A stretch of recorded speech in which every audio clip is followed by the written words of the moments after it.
Foreland Park po kan thing ta ni sa khop mai dar som pa nyen lin hong chawa ke manau te pur to te reng den Dada guys Itu tangi don Anh mo Anh ya lu hite anh ya tu hi What the Tuyem like the like Lu hite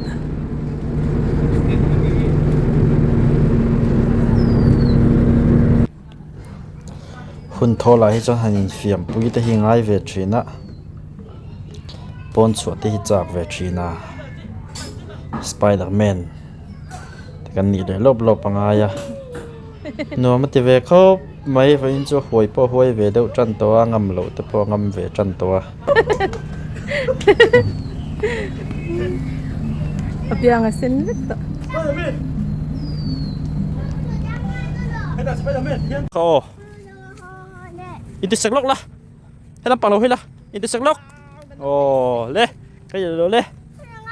Sa hom ne shit to kha, sa hom na kalang. Okay, lum chak khop, mai po mum try. Nu ber po. Phur khop mai. Kan tlang wal po. Ma hi active ve a.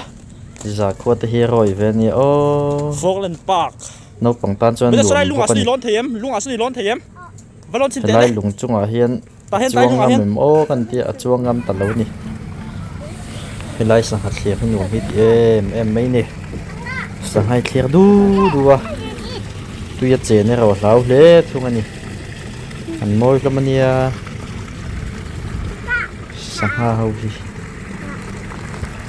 bo ro hin won fresh nuam ve khop mai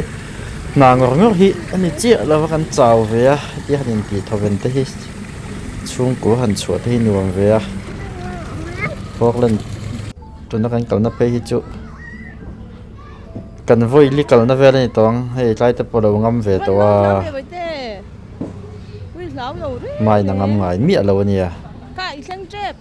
ma se tlai tak jan la hlawa ti han kai deuh hi ngai thina tan kuala ti huai chop hi ngai ve chun han bol deuh hi ngai ve chuna ke manau te hi chu ma se kum nga te han ni chau se da zia ve mei tu ra ka nga ya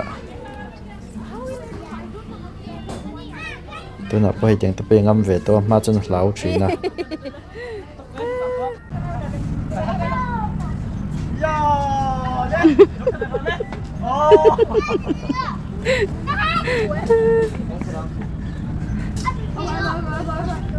có con bự tê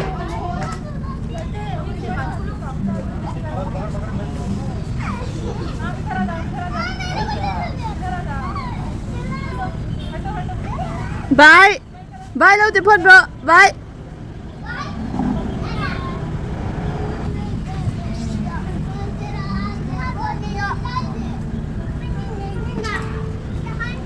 mấy cái này hôn đi chỗ hay bình một lầu anh nhé cái nó thể hiện cái bự tê đồn cái đồn cháu mì cháu mà cháu ấy đồn đến chứ cái này trong thì thấy không ạ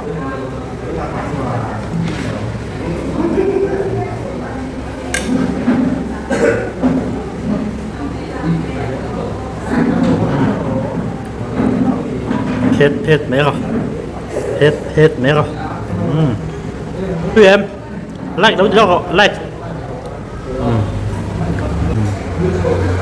ai rồi về mấy đồn đấy này bạc thì ai in rồi bạc thì là thằng à bây giờ buộc khắp bên này rồi anh tệ buộc khắp lối này rồi sao nhỉ sao Sunday sao tụi được sang này có phải đâu này rồi em thấy anh về à thì có buồn lì lệ anh thích lắm mấy à lì lệ ngay gì thế rồi mấy à tao đó đi video mi lo clear saka wangin kan lom em veke in zawa in lo dam thau lo hrisel tha zel lang cheu thalak tlem azong hi kan ta te lange in lim tha then khat kan da te langa lo chuak harin lo in ti chak ula lo hrisel tha zel ula in tan kum sang mi som ni per khi kum tha lo ni mol ro se ke ni po te hian kum chan ve chung chu boina le har san da lawin kan hrisel tha e tlai hun man nuam vek ule